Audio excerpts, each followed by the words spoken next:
Kita berada di tanggal 29 Dzulqa'dah. Artinya kalau tadi maghrib, hilal atau bulan masuknya bulan Dzulhijjah kelihatan, berarti besok tanggal 1 bulan Dzulhijjah. Tapi kalau tidak kelihatan, berarti besok masih tanggal 30 dan lusanya tanggal 1 Dzulhijjah.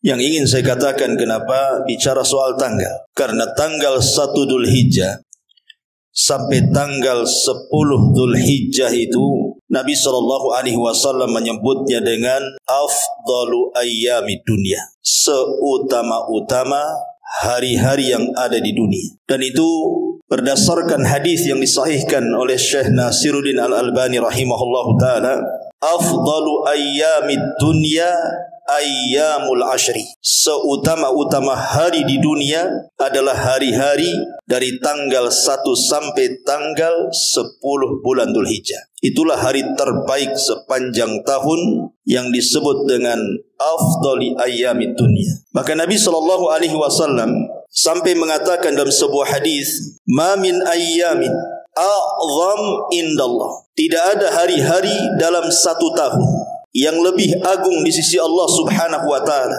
wala ahabbu ilallah, dan juga lebih dicintai Allah Subhanahu wa taala, al-amalu fihinna min ayyamil ashri, di mana orang yang beramal padanya kecuali di hari-hari 10, maksudnya tanggal 1 sampai tanggal 10 bulan Dzulhijjah. Itulah hari-hari paling afdal, paling utama dalam setahun, bahkan melebihi Ramadan. Ma'asyiral muslimin yang dimuliakan Allah Subhanahu wa taala, karena kita tahu bahwa afdalu ayyamid dunya, seutama-utama hari di dunia adalah mulai tanggal 1 sampai tanggal 10 bulan Dzulhijjah. Artinya banyak kemuliaan dan keistimewaan di dalamnya. Kalau kita sudah tahu bahwa hari-hari itu adalah seafdal-afdalnya hari, dan hari-hari itu adalah hari-hari yang sangat dimuliakan Allah dan Rasulnya, kemudian tidak tergerak dalam hati kita untuk memuliakannya, kemudian tidak tergerak dalam hati kita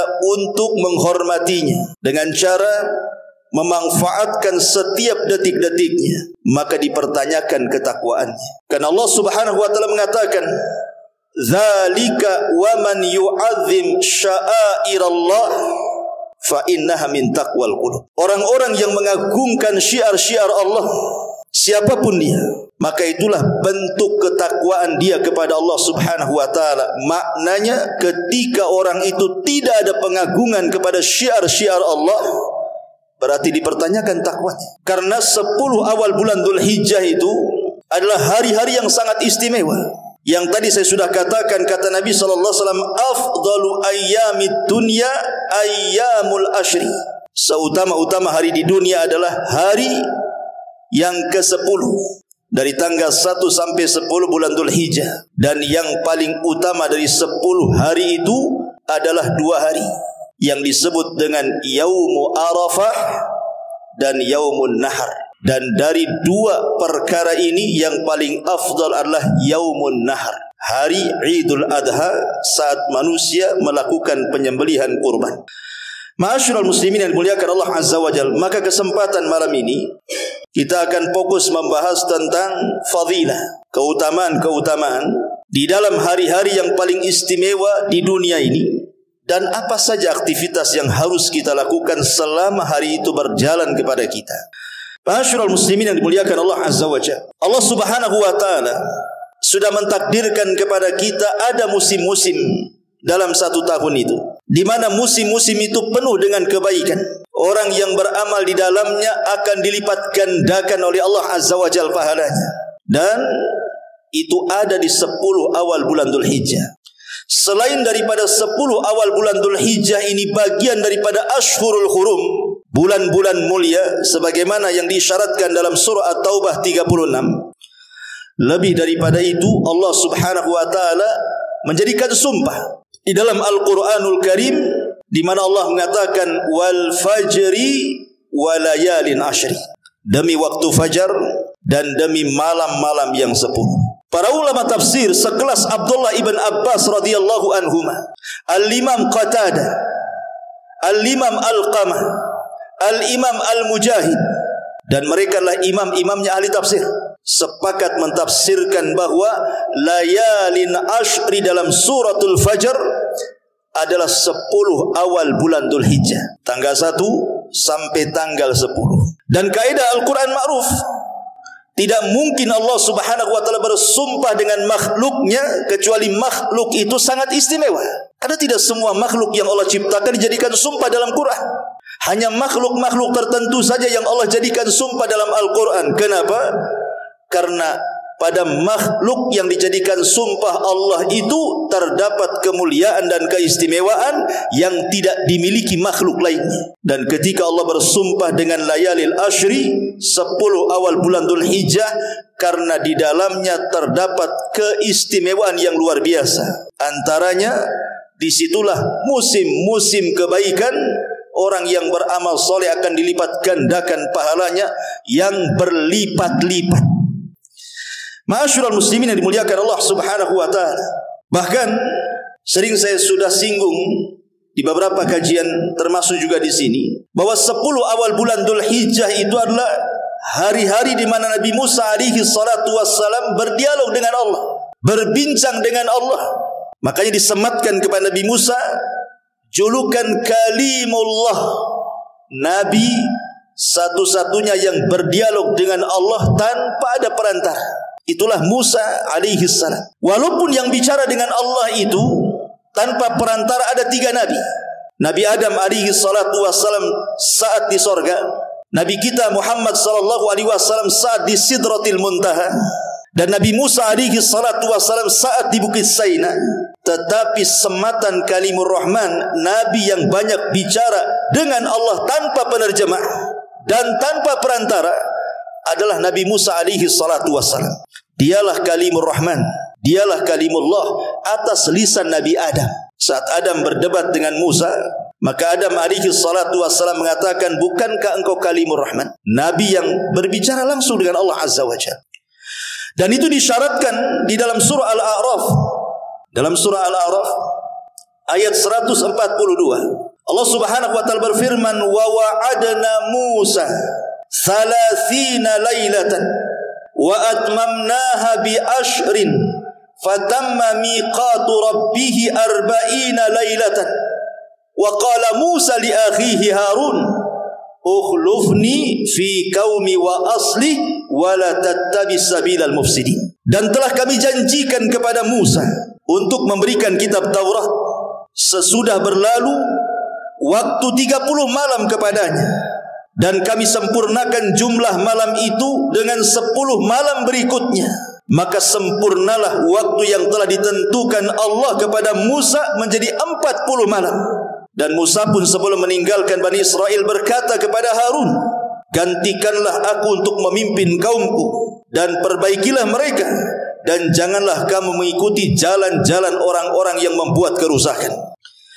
Jadi ketika Nabi Musa alaihi salatu wassalam meninggalkan Bani Israel dan Harun dijadikan untuk memimpin sebagai wakil Musa atas kepergiannya, berangkatlah Musa ke Bukit Saina, Bukit Tur yang selalu dijadikan sumpah dalam Al-Quran, Wat-Tur wa kitabim mastur, Wat-Tini waz-Zaitun wa Turi Sini. Musa berdialog dengan Allah di Bukit Tur ini. Ketika awal dia datang ke Bukit Tur, dia berpuasa selama 30 malam. Selesai dia berpuasa 30 malam, hampir dia mau berbuka. Tapi Allah katakan jangan berbuka, tambah lagi 10 hari. Maka dia pun berpuasa kembali dengan menambah dari 30 malam ditambah menjadi 10 malam berikutnya. Maka genaplah puasa Nabi Musa sebanyak 40 malam.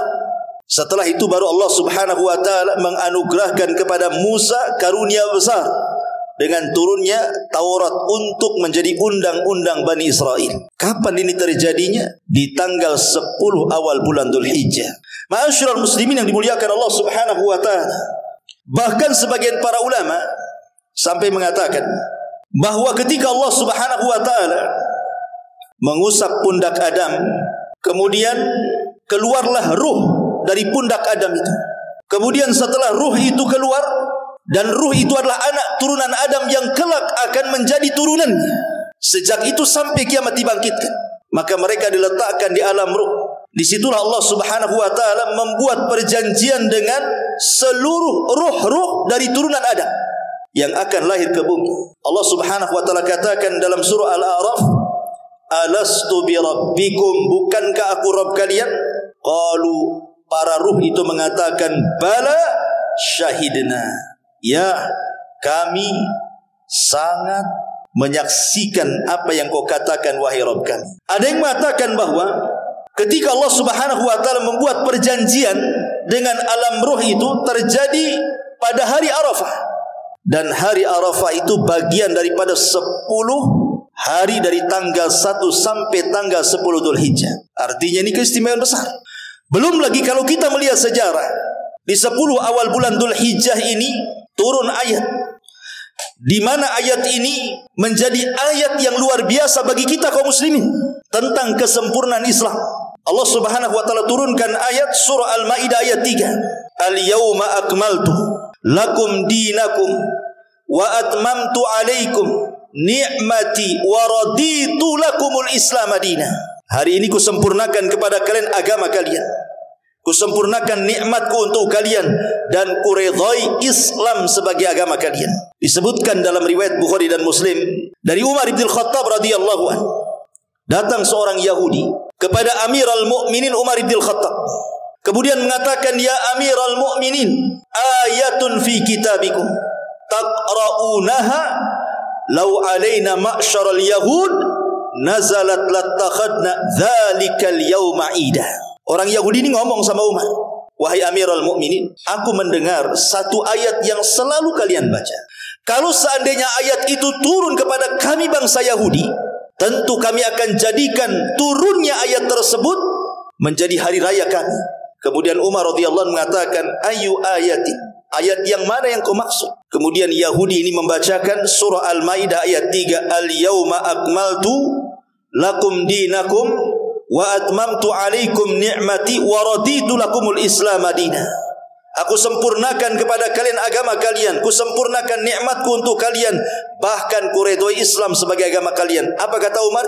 Umar radhiyallahu anhu sambil bangkit kemudian mengatakan, qad arafna dzalikal yaum wal makana alladhi nuzilat fihi 'ala an-nabi sallallahu alaihi wasallam wa huwa qa'imun bi arafata yaumal jum'ati. Apa kata Umar? Sungguh aku, kata Umar, tahu ayat itu kapan turunnya, di mana turunnya. Saat turun kepada Nabi sallallahu alaihi wasallam, ketika itu Rasul sedang berdiri di padang Arafah pada hari Arafah, pada hari Jumat, ayat itu turun. Artinya surah Al-Maidah ayat 3 ini turun di antara hari-hari yang merupakan afdalu ayyamid dunia, seafdal-afdalnya hari di dunia, tanggal 1 sampai tanggal 10. Karena hari Arafah itu tanggal 9. Hari Arafah tanggal 9, artinya di tanggal 9 bulan Dzulhijjah ini turun ayat kesempurnaan Islam. Dan ini tidak ada pada agama yang lain. Tidak ada pada agama yang lain, apakah Yahudi ataukah Nasrani. Tidak ada ayat yang turun tentang kesempurnaan agama mereka. Makanya Islam itu agama yang sangat sempurna, mengatur segala urusan manusia, sampai kepada urusan jamban sekalipun diatur dalam Islam. Sampai Salman Al-Farisi radhiyallahu an berdialog dengan seorang Yahudi dan mengatakan, ya Salman, apakah sahibukum, maksudnya Nabi SAW, tu'allimukum kulla syai'i hatta al-khira'ah, mengajarkan sesuatu sampai pada urusan jamban? Maka dengan bangganya Salman berdiri dan mengatakan, ajal, betul, Nabi kami Muhammad sallallahu alaihi wasallam yu'allimuna kulla syai'in hatta al-khira'ah, telah mengajarkan segala sesuatunya sampai kepada urusan jamban. Macam mana masuk jamban itu ada doanya, macam mana di dalam jamban tidak boleh menghadap kiblat dan membelakanginya, keluar jamban pula ada doanya. Dan ini tidak ada dalam agama di luar daripada Islam. Tanya kepada orang Nasrani, macam mana mereka masuk jamban? Tanya kepada orang-orang Yahudi, macam mana mereka masuk jamban? Tidak ada aturan bagi mereka, hanya Islam yang mengatur. Itulah kenapa Islam itu agama yang sangat sempurna, dan ini nikmat karunia besar, dan itu turun di tanggal 9 bulan Dzulhijjah, tepatnya hari Arafah.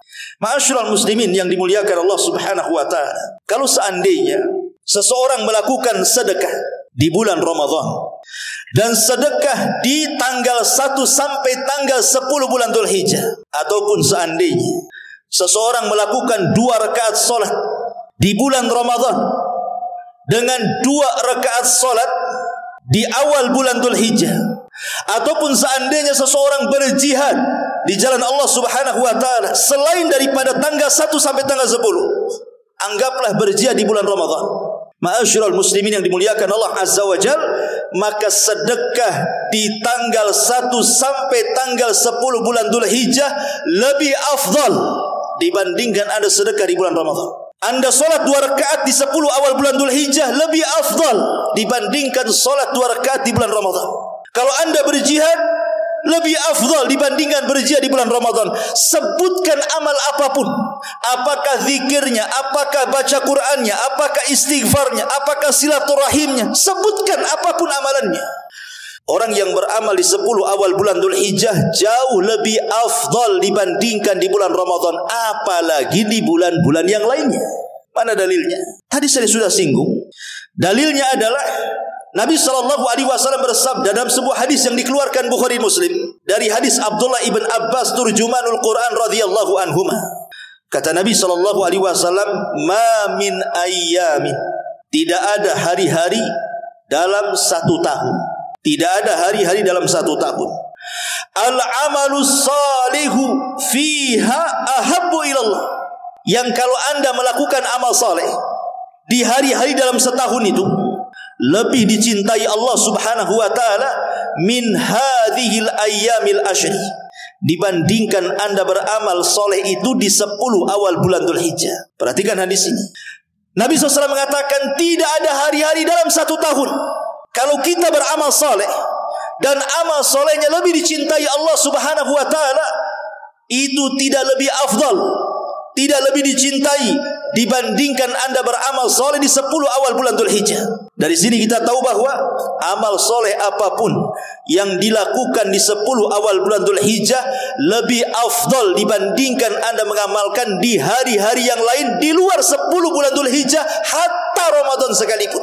Sampai sahabat bertanya, Rasul, walal jihadu fi sabilillah, apakah sebanding orang yang beramal di 10 awal bulan Dzulhijjah itu dengan orang yang berjihad di jalan Allah? Lihat bagaimana para sahabat apabila membandingkan sesuatu, maka dia akan memilih perkara yang paling puncak dalam Islam.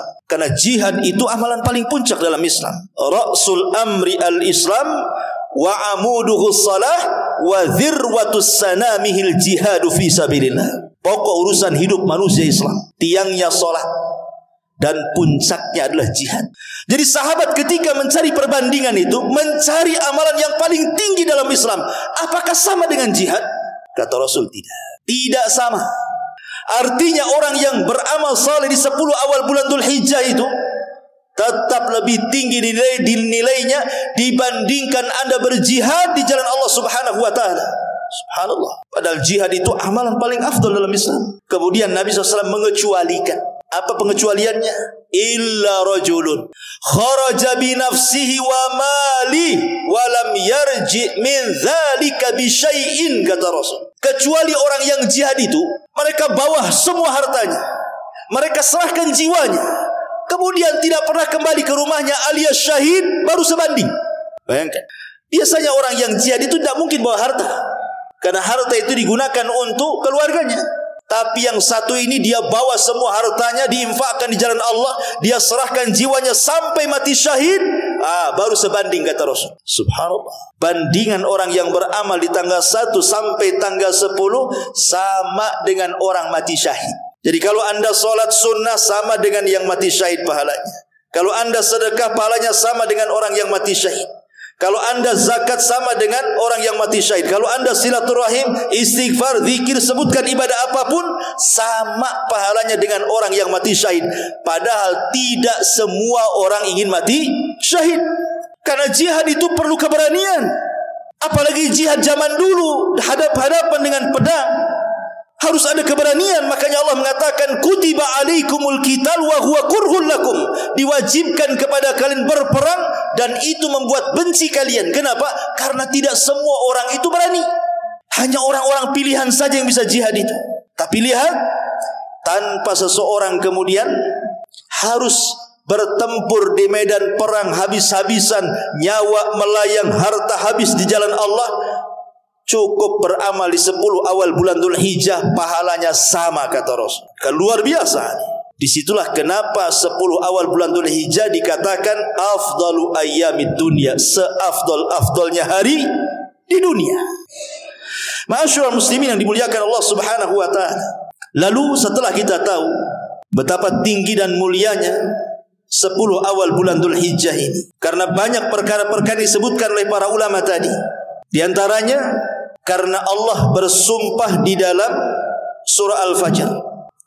Kemudian yang kedua, karena Allah berfirman dalam suratul Hajj ayat 28, wa yadhkuru ismallah fi ayyamin ma'lumat, dan hendaklah mereka berzikir dengan menyebut nama Allah di hari-hari yang sudah diketahui. Kata Abdullah ibn Abbas, mengambil pendapat jumhurul ulama, maksudnya ayyam al-ma'lumat di sini artinya 10 awal bulan Dzulhijjah. Bahkan yang lebih istimewa lagi, di 10 awal bulan Dzulhijjah itu ada hari Arafah. Dan hari Arafah itu hari di mana syaitan sangat terhina dan terendahkan di dalam. Disebutkan dalam sebuah hadis, Nabi SAW mengatakan, ma ru'ya syaitan yauman huwa fihi asghar wala adhar wala ahqar wala aghyad minhu fi yaumi Arafah.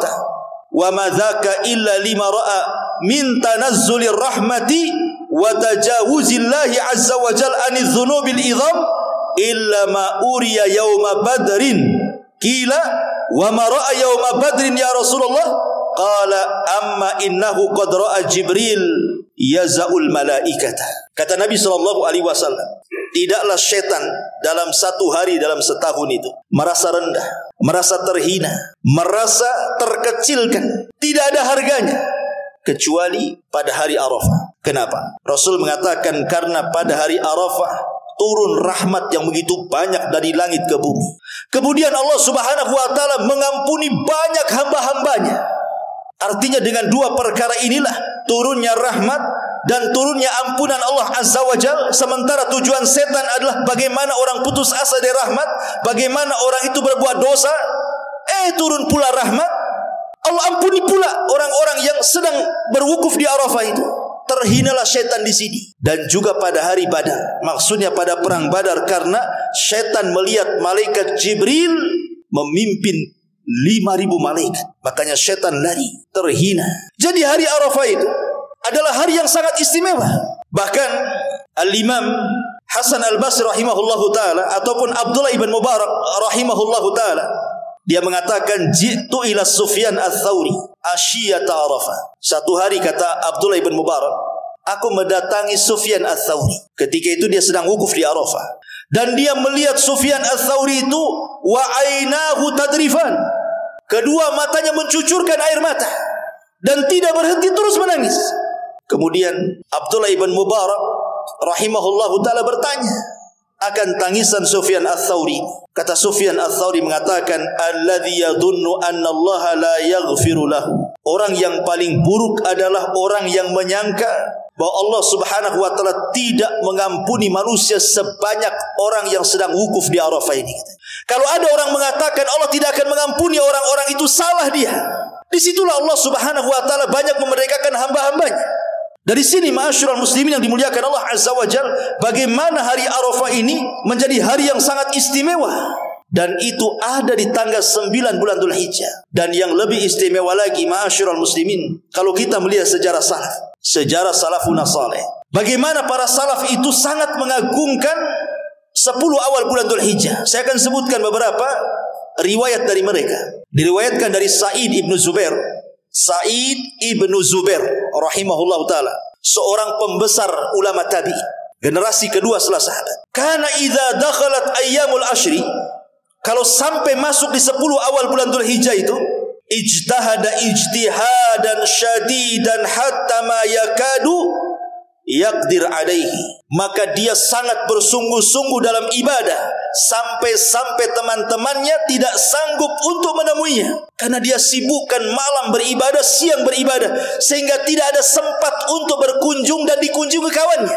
Sampai-sampai perkataan beliau yang sangat masyhur apabila datang di 10 awal bulan Dzulhijjah, apa kata beliau? Beliau mengatakan, kata Sa'id Ibnu Zubair, jangan sampai kalian la tutfi'u surujakum layaliyal ashri. Jangan sampai kalian memadamkan lampu-lampu rumah kalian di malam hari. Maknanya apa? Disuruh menghidupkan malam. Disuruh menghidupkan malam sebagaimana kita disuruh menghidupkan malam-malam di malam Lailatul Qadar, di 10 akhir Ramadan, maka lakukan juga di 10 awal bulan Dzulhijjah. Karena 10 awal akhir Ramadan dengan 10 awal bulan Dzulhijjah ini dua-duanya memiliki keistimewaan yang luar biasa. Kalau di 10 akhir Ramadan di situ ada Lailatul Qadar. Makanya kenapa 10 akhir Ramadan menjadi sangat istimewa dalam satu tahun itu. Tetapi 10 awal bulan Dzulhijjah juga memiliki istimewa. Kata Al-Hafidh Ibnu Hajar rahimahullahu ta'ala, lijtima'i usulil ibadati fiha. Karena terkumpul padanya asas-asas pokok-pokok ibadah yang tidak ada di 10 akhir Ramadan. Maknanya rukun Islam yang 5 bisa kita lakukan di 10 awal bulan Dzulhijjah dan Anda tidak bisa melakukannya di akhir Ramadan. Syahadat kita bisa lakukan di 10 awal bulan Dzulhijjah. Salat kita bisa lakukan. Puasa kita bisa lakukan. Zakat kita bisa lakukan. Haji kita bisa lakukan. Karena haji itu dimulai tanggal 8 hari Tarwiyah dan berakhir di tanggal 13 Dzulhijjah. Tapi permulaannya di tanggal 8. Tapi di akhir Ramadan tidak ada haji. Iya, bisa syahadat, bisa sholat, bisa puasa, bisa zakat, tapi Anda tidak bisa haji. Makanya kata Al-Hafidh Ibnu Hajar, boleh jadi ini yang mengakibatkan kemudian 10 awal bulan Dzulhijjah ditinjau siangnya jauh lebih istimewa dibandingkan 10 akhir Ramadan. Tapi 10 akhir Ramadan ditinjau malamnya jauh lebih istimewa dibandingkan di 10 awal bulan Dzulhijjah. Ma'asyiral muslimin yang dimuliakan Allah Azza wa Jalla. Sebab itulah maka bagaimana Sa'id Ibnu Zubair menyarankan agar kita menghidupkan malam-malam itu. Jangan padamkan lampu-lampu rumah kalian di 10 awal bulan Dzulhijjah, kata Sa'id Ibnu Zubair. Maknanya hidupkan. Salat malam, baca Quran, berzikir, istighfar.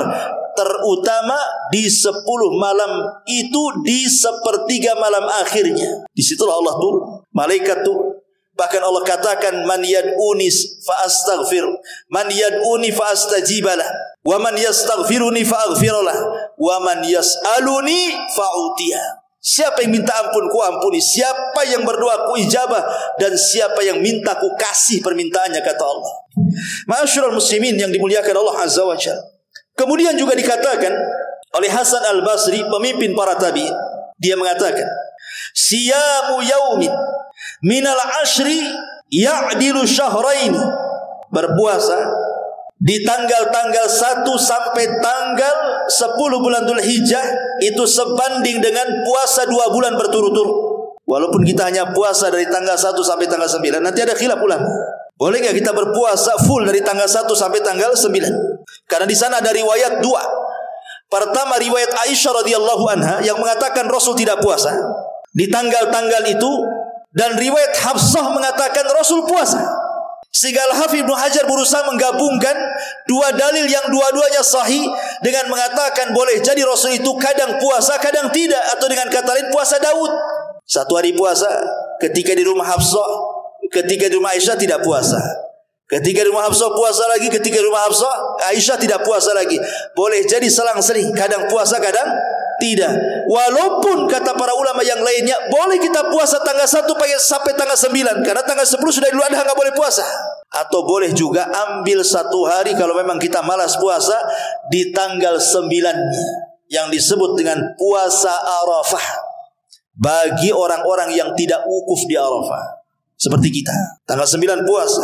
Kata Rasul, aku mengharap kepada Allah pahalanya menggugurkan dosa setahun yang kemarin dan setahun yang akan datang, 2 tahun berturut-turut. Ma'asyiral muslimin yang dimuliakan Allah Azza wa Jalla. Kemudian juga Imam Auza'i mengatakan, balaghani annal amala fil yaumi min ayyamil ashri kaqadri ghazwatin fi sabilillah yusamu naharuha wa yuhrasu lailuha illa an yakhtassa umrun bisyahadatin.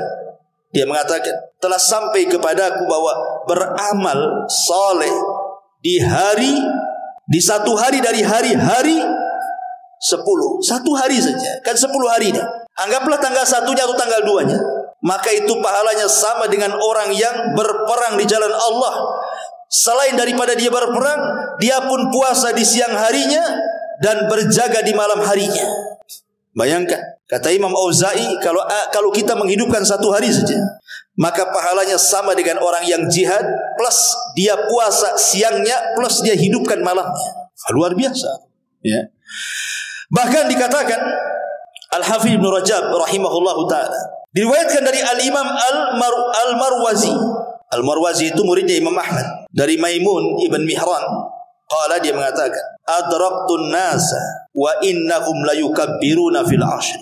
Aku mendapati manusia, maksudnya para sahabat Rasul, mereka bertakbir di 10 awal bulan Dzulhijjah. Maksudnya apa? Kadang orang terpikir kalau takbiran itu harus di malam Idul Adha kan, atau di malam Idul Fitri saja. Orang berpikir itu kalau takbiran Allahu Akbar, la ilaha illallah, Allahu Akbar, walillahil hamd, kesannya itu dibaca di malam Idul Fitri atau Idul Adha saja. Padahal tidak. Takbiran itu sudah kita harus membacanya dan dianjurkan membacanya dari tanggal 1. Itulah yang disebut dengan takbir mutlak. Takbir mutlak. Jadi besok kalau tanggal 1 itu kita sudah boleh takbiran. Tetapi tentu bukan jama'i, bukan rame-rame, atau dipimpin satu orang kemudian rame-rame. Tidak, sendiri-sendiri. Anda bisa bertakbir di rumah, saat hendak tidur, saat beraktivitas, saat bekerja, saat di jalan, saat apapun kita bisa bertakbir. Allahu Akbar, Allahu Akbar, Allahu Akbar, la ilaha illallah, Allahu Akbar, Allahu Akbar, walillahil hamd. Dan berakhir ketika khatib naik mimbar. Tetapi setelah itu ada yang disebut dengan takbir muqayyad. Mulai tanggal 11, 12 dan 13 dibaca setiap selesai solat wajib. Setiap selesai solat wajib di hari-hari tasyrik itu juga disuruh untuk bertakbir. Itulah yang disebut dengan takbir muqayyad. Jadi takbir itu ada dua, ada takbir mutlak, dilakukan kapan saja, di mana saja, di tempat manapun, dan itu mulai tanggal 1 sampai tanggal 10. Dan ada takbir muqayyad dilakukan di hari tasyrik 11, 12 dan 13. Itu pun dibaca setelah melaksanakan solat wajib saja.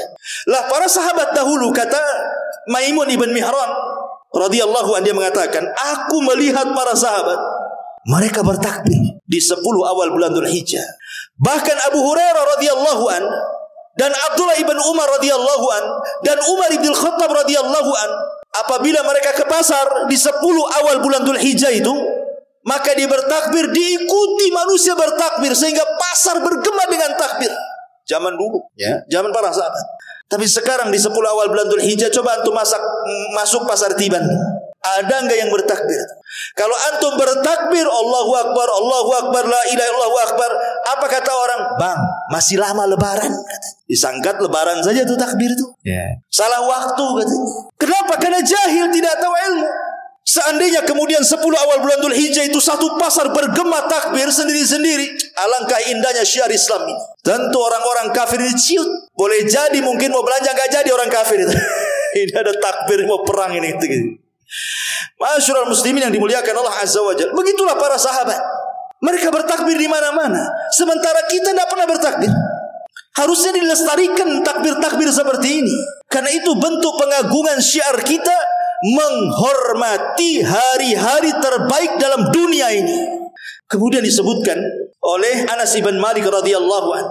Anas ibn Malik radhiyallahu anhu mengatakan, qala, dia mengatakan, kana yuqalu fi ayyamil ashri bi kulli yawmin alfa yawmin wa yawma arafata asyratu alafi yawmin.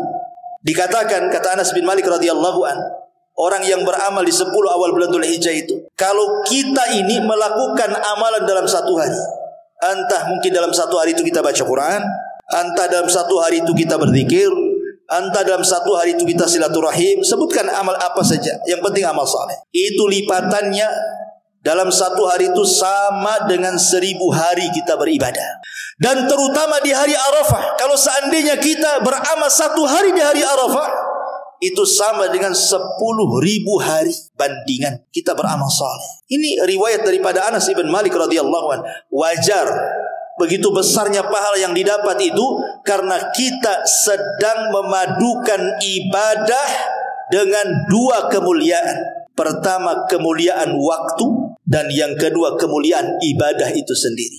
Dan bagi orang yang haji menggabungkan tiga kemuliaan: kemuliaan waktu, kemuliaan tempat, dan kemuliaan ibadah. Makanya kenapa orang yang haji itu mendapatkan banyak kebaikan dari semua sisi. Orang yang haji ini, dia dapat kebaikan dari semua arah. Pertama, dari waktu.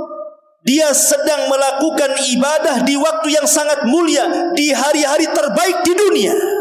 Dari segi tempat, dia sedang beribadah di tempat yang paling mulia satu dunia, di tempat yang haram, Makkah Al-Mukarramah. Dan dia sedang beribadah semulia-mulianya ibadah haji yang Rasul katakan laisa lahul jaza indallahi illal jannah. Tidak ada yang pantas balasan bagi orang yang haji mabrur kecuali surga. Bisa menggabungkan tiga perkara tuh. Kemuliaan tempat, kemuliaan waktu, kemuliaan ibadah. Beruntunglah Anda yang sudah haji. Tinggal luruskan niat. Tinggal luruskan niat saja. Boleh jadi dulu waktu haji itu kurang baguslah niatnya. Pergi haji itu pengen dipanggil Pak Haji kan gitu. Kalau 2 kali juga haji-haji, 3 kali haji kan itu. Atau mungkin niatnya keliru, karena mungkin disinggung tetangganya, lu orang kaya tapi tak mau haji. Nanti disinggung lagi, akhirnya tersinggung dia, haji juga, haji tersinggung namanya. Jadi niat hajinya itu karena tersinggung sama orang itu. Ya mungkin niatnya kurang lurus, tidak apa-apa, karena mungkin ilmunya belum sampai. Nah, kalau sekarang sudah tahu ilmunya, dari sekarang yang sudah haji itu Anda sudah sempurna Islamnya, tinggal luruskan niatnya saja. Jadilah Pak Haji, Bu Hajah yang mabrur dan mabrurah. Disebut mabrur itu artinya kondisi sebelum haji dengan setelah haji itu berbeda. Kalau sebelum haji jarang-jarang sholat, setelah haji rajin pula dia sholat. Sebelum haji mungkin dia kurang baca Quran, setelah haji rajin pula dia menghatamkan Quran. Sebelum haji mungkin dia pakaiannya asal-asalan, jarang menutup aurat, setelah jadi hajah, Masya Allah ditutup semua auratnya. Begitu itu namanya haji mabrur. Jangan pula haji kabur. Habis haji kabur, semuanya kabur. Nggak mau sholat, nggak mau kabur akhirnya. Itu nggak dapat surga, dapat neraka itu. Percumalah. Harta yang sudah dihabiskan tidak dapat apa-apa, lelah letih saja. Amilatun nasibah tasla narun hamiyah. Lelah letih dia beramal, ujung-ujungnya masuk neraka. Ma'asyiral muslimin yang dimuliakan Allah Azza wa Jalla. Maka bulan Dzulhijjah ini bulan yang sangat istimewa. Makanya salafun saleh luar biasa dalam menghargai 10 awal bulan Dzulhijjah ini. Pertanyaan pun, lalu apa yang harus kita lakukan? Persiapan apa yang harus kita siapkan? Karena tinggal selangkah lagi kita masuk di hari-hari terbaik dalam dunia. Dan kita minta taufik kepada Allah agar kita bisa sampai di hari itu. Karena kita tidak tahu malam ini kita mati, besokkah mati, kita tidak tahu. Wa ma tadri nafsum bi ayyi ardin tamut. Jiwa itu tidak tahu di mana dia akan mati. Sementara kullu nafsin dha'iqatul maut, setiap jiwa pasti mati. Berapa banyak orang-orang yang berniat ingin berjumpa dengan seseorang, tak jadi kesampaian karena dipanggil oleh Allah Azza wa Jalla. Berapa banyak orang yang ingin sesuatu tidak tercapai karena dipanggil oleh Allah Azza wa Jalla. Maka berdoa kepada Allah Azza wa Jalla, mudah-mudahan kita masih diberikan usia sehingga besok itu kita berjumpa dengan hari terbaik di dunia. Ayyamu asyr. Yang pertama kata para ulama, at-taubatun as-sadiqah. At-taubatus sadiqatu. Dari sekarang malam ini kita tobat dengan tobat yang jujur. Bertobat kepada Allah Azza wa Jalla. Karena dosa itu yang melemahkan ibadah. Kalau kita masih maksiat hari ini, masuk tanggal 1 sampai tanggal 10, gak ada jaminan Anda rajin ibadah. Karena maksiat itu melemahkan ibadah, melemahkan badan. Kalau kita terasa kenapa malas sholat, kenapa malas dzikir, kenapa malas istighfar, kenapa malas beramal soleh, ketahuilah penyebabnya cuma satu, dosa. Tidak ada lagi, hanya dosa. Maka bertobat kepada Allah Azza wa Jalla. Dan tobatnya harus jujur. Makanya sering saya katakan ikhwan, seseorang itu dalam badannya kalau masih ada ruh, maka Anda bisa kemungkinan menjadi orang baik, orang mulia. Kalau dalam badan seseorang masih terselip ruh di dalamnya, artinya dia masih hidup, maka dia ada kemungkinan menjadi orang baik. Tapi masalahnya, ada orang-orang itu yang badannya hidup badannya, kakinya bisa melangkah, matanya bisa melihat, telinganya bisa mendengar, lisannya bisa bicara, tangannya bisa bergerak, hidup betul-betul jasadnya, tapi ruhnya mati. Ada yang jasadnya itu hidup, tapi ruhnya mati, maka orang ini tidak dianggap ada kebaikan sama sekali. Contohnya seperti apa? Sering saya contohkan. Kalau seandainya malam ini kita tidur, sebelum tidur nggak peduli dengan sholat wajib. Apakah tadi maghrib sholat, apakah tadi isya sholat, nggak peduli. Yang penting tidur. Kemudian bangun tidur, datang subuh, nggak sholat juga. Langsung datang terbit matahari, langsung kerja. Besoknya gitu lagi, besoknya gitu lagi. Maka orang yang bangun tidur, dia meninggalkan sholat 5 waktu, kemudian saat bekerja dia tidak merasa salah, tidak merasa berdosa, tidak ada yang kurang dalam hatinya, tidak merasa bahwa meninggalkan sholat itu beban bagi dia, tidak merasa bahwa itu hutang bagi dia. Apa ya yang kurang? Apa yang kurang? Biasa-biasa saja. Ketahuilah hati Anda mati. Ya, jasad hidup, tapi hatinya mati. Maka orang yang seperti ini jasadnya tidak ada kebaikan sama sekali. Tapi kalau seandainya, okelah mungkin ada orang yang kadang sholat kadang tidak, karena belum dapat hidayah, tapi dia tahu sholat itu wajib. Kemudian dia tertidur, kemudian bablas pula subuh, bangun pula jam 9. Kemudian ketika dia bangun menyesal dia, kenapa lah tadi saya nggak sholat isya semalam, tadi pula lewat subuh pula saya, katanya. Ada penyesalan dalam hatinya. Ketika ada penyesalan ini tanda hati kita hidup, jiwa kita hidup. Itulah yang disebut dengan nafsul lawamah, yang Allah bersumpah dalam Al-Quran.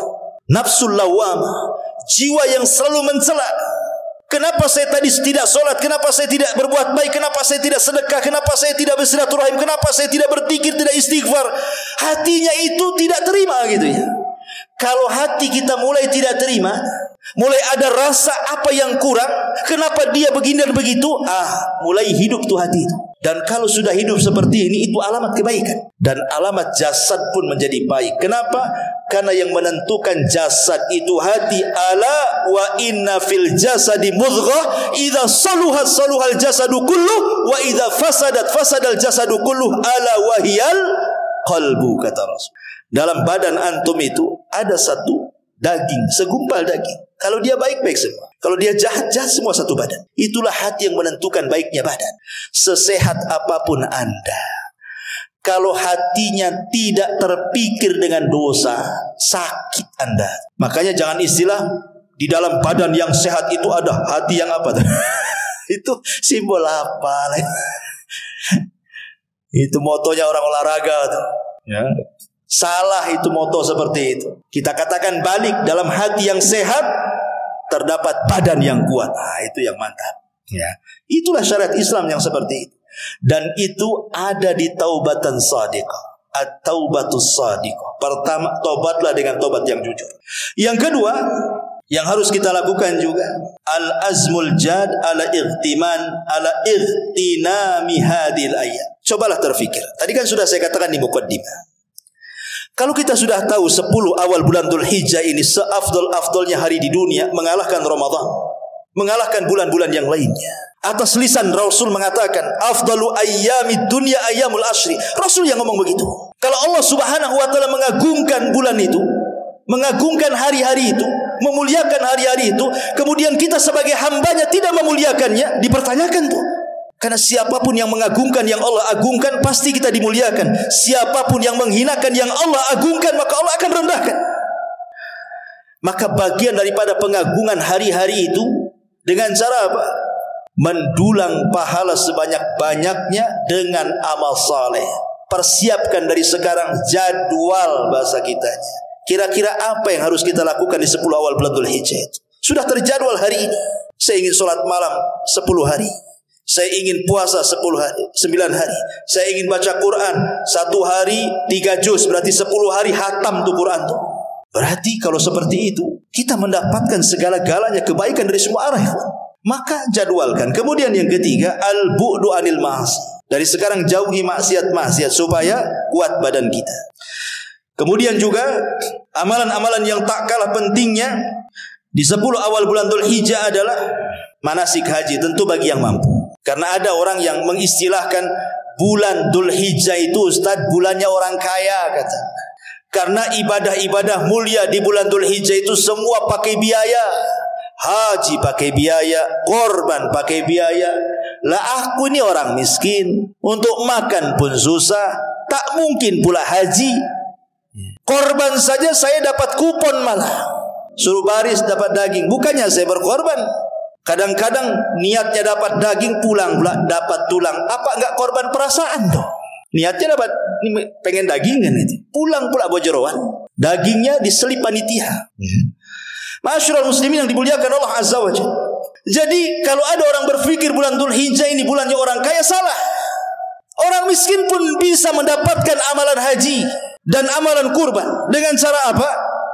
Rasul mengatakan, barang siapa yang sholat subuh berjamaah, kemudian tidak beranjak dari tempatnya, dia pun berzikir dan membaca Quran sampai syuruk, sampai matahari terbit, lakukan 2 rakaat syuruk kata Rasul. Pahalanya kahajjati wal umrati taman, seperti haji dan umrah secara sempurna. Kan bisa kita mendapatkan amalan haji itu. Hanya duduk sebentar saja mulai subuh sampai syuruk loh ya. Habis sholat 2 rakaat syuruk sama pahalanya dengan orang yang haji lelah letih sampai ke sana. Jadi nggak ada alasan orang miskin ingin dapat pahala haji, bisa. Walaupun kenikmatannya berbeda, tapi pahalanya sama. Ataupun kita tidak bisa kurban. Macam mana saya dapat ibadah kurban? Gampang, dengan ghibtah. Ghibtah itu apa? Hasad yang terpuji. Hasad itu ada 2, ada hasad yang tercela, ada hasad yang terpuji. Kalau hasad yang tercela berangan-angan kenikmatan orang hilang dan berpindah kepada dia. Tapi kalau hasad yang terpuji, bahasa hadis disebut ghibtah namanya. Itu bahasa ulama disebut ghibtah. Ghibtah itu apa? Ghibtah itu berangan-angan memandang orang kaya yang korban, dalam hatinya mengatakan, ya Allah, kalau aku punya uang seperti dia, aku pun akan berkorban seperti dia. Maka kita dan dia pahalanya sama. Kan enak. Ya. Kalau bisa jangan yang korban kambing nengoknya. Yang nengok yang korban unta. Enak kali itu di Arab tegak unta. Coba sih kalau kayak Syekh ini, dapatlah kita pahala kurban unta. Ya. Ma'asyiral muslimin yang dimuliakan Allah Azza wa Jalla. Jadi manasik haji bagi yang diberikan kemampuan. Yang selanjutnya adalah puasa. Tadi saya sudah jelaskan, perbanyak puasa ya. Bisa mulai tanggal 1, ada juga beberapa tanggal 1 sampai tanggal 9 berpuasa tiap hari tidak apa-apa. Ataupun kalau tidak sanggup puasa Daud, sehari puasa sehari tidak. Atau kalau tidak sanggup ambil Senin Kemisnya ya. Atau kalau tidak sanggup ya sudah ambillah tanggal 9-nya. Kalau tidak sanggup ya nggak niat puasa memang. Ya. Itu sudah tinggal tanggal 9 loh. Masa nggak sanggup juga? Jadi puasa ini penting karena Rasul mengatakan man shoma yauman. Apa kata Rasul? Man shoma yauman fi sabilillah ba'adallahu wajhahu 'anil nari 70 kharifah. Barang siapa yang berpuasa 1 hari saja, puasa sunnah, maka wajahnya akan dijauhkan dari api neraka sejauh 70 musim ataupun 70 tahun perjalanan. Coba bayangkan kalau Anda jalan 70 tahun tidak berhenti sampai mana tuh? Itulah dijauhkan wajah kita dari api neraka. 1 hari saja. Apalagi 2 hari, apalagi 3, lipatkan saja itu jauhnya. Ya. Kemudian juga yang tak kalah pentingnya adalah sholat, terutama sholat wajib. Kalau bisa jaga sholat sunnahnya. Sholat sunnah berbagai macam sunnahnya kan banyak tuh. Mulai rawatibnya, mulai tahajudnya, mulai witirnya, tahiyatul masjidnya, sholat sunnah wudunya, duhanya, macam-macam sholat sunnah itu. Ya. Kemudian juga perbanyak zikir, karena zikir itu ibadah subhanallah ringan. Semua orang bisa melakukannya, anak kecil bisa melakukannya, orang remaja bisa melakukannya, orang tua bisa melakukannya, orang perempuan bisa melakukannya, laki-laki bisa melakukannya. Bisa sambil duduk, bisa sambil baring, bisa sambil berjalan. Orang sehat bisa melakukannya, orang sakit pun bisa melakukannya. Pokoknya zikir itu semua orang bisa melakukannya. Tapi lihat, kata Nabi SAW, ala unabbiukum, maukah kuhabarkan kepada kalian, bi khairi a'malikum, sebaik-baik amal kalian, wa azkaha inda malikikum, lebih bersih di sisi Rabb kalian, wa arfa'uha fi darajatikum, akan diangkat derajat kalian, wa khairun lakum min infaqiz zahabi wal waraq, lebih baik daripada infak emas dan perak. Kemudian wa khairul lakum min antalqau aduwakum fatadribu a'naqahum wa yadribu a'naqakum. Lebih baik daripada engkau jihad, kau penggal kepala musuh atau kau dipenggal oleh musuh. Kemudian sahabat mengatakan, amalan apa itu? Maka Rasul mengatakan, zikrullahi azza wajalla, berzikir. Banyak-banyak berzikir. Terutama zikir yang tadi saya sebutkan, terangkai dari 3 zikir. Apa itu? Takbir, tahlil dan tahmid. Takbir, tahlil, tahmid. Allahu akbar, Allahu akbar, Allahu akbar. Ini takbir. La ilaha illallah, Allahu akbar. Ini tahlil. Allahu akbar walillahil ham. Ini tahmid namanya. Menggabungkan 3 zikir itu. Atau dengan kata lain takbiran lah bahasa kita. Ya. Ma'asyiral muslimin yang dimuliakan Allah azza wajalla. Kemudian juga sedekah. Coba bayangkan, antum punya uang 100.000. Antum pecah jadi 10 ribuan kan? Setiap hari antum kasih 10 sampai 10 hari. Masya Allah, 10 kali kita dapat pahala syahid. 10 kali kita bisa dapat syahid. Pecah saja dari 100.000 jadi 10 ribuan. Setiap hari kita infak kan? Nampak ada kotak masjid cemplung sampai Idul Adha. Masya Allah, berapa banyak kita akan dapatkan dari pahala sedekah itu. Termasuk juga adalah al-udhiyatul id. Ini juga yang paling penting juga. Kalau Allah takdirkan punya rezeki, kurban. Berkurban kalau punya rezeki. Karena Nabi tidak pernah meninggalkan kurban sampai meninggal. Karena kurban ini bisa mensyarikatkan semua orang masuk dalam pahala. Kata Abi Ayyub Al-Ansari radhiyallahu an, kami di zaman Rasul berkorban 1 kambing untuk kami dan untuk keluarga kami. Artinya dengan semata-mata 1 ekor kambing saja kita bisa berbagi pahala 1 keluarga plus orang yang sudah mati dari orang tua kita. Amalan luar biasa itu korban itu. Dan korban itu adalah bentuk pengorbanan. Berawal dari pengorbanan jadi kurban. Karena kalau tidak ada pengorbanan tidak ada kurban. Dan kurban ini banyak faedah di dalamnya yang luar biasa, sudah sering saya jelaskan. Dan banyak lagi secara umum kata para ulama, selama dari tanggal 1 sampai tanggal 10 adalah al-iktsar minal a'malis salihati umuman. Perbanyak amal soleh secara umum. Entah istighfarnya, entah silaturahimnya, entah tersenyum kepada saudaranya. Bukan kata basumu kali akhika sadaqah. Senyum kamu kepada saudaramu itu sedekah. Ya. Entah melihat kemungkaran dicegah, mengajak orang kepada kebaikan. Dan banyak kebaikan. Sampai di jalan nampak ada paku, ini bahaya orang lewat, ambil. Itu imatatul adza namanya. Membuang hal-hal yang akan menyakiti orang ramai. Nampak batu besar, ini bahaya nih kalau motor lewat, ambil turun. Apa sulitnya? Ini tetangga sakit. Ya. Kalau dia naik ojek, naik taksi mahal, kita punya kendaraan antar, apa susahnya? Banyak amalan-amalan yang ada di masyarakat ini. Dan kalau itu dilakukan di tanggal 1 sampai tanggal 10, berarti kita sedang memadukan amal soleh dengan kemuliaan hari terbaik dalam dunia. Manfaatkan hari itu. Wallahu a'lam bishawab. Ini sekedar nasihat saja. Semoga Allah Subhanahu wa taala mempertemukan kita dengan 10 awal bulan Dzulhijjah. Subhanahu wa hamdika asyhadu an la ilaha illa anta astaghfiruka wa atubu ilaik. Allahu ta'ala alam. Assalamualaikum warahmatullahi wabarakatuh.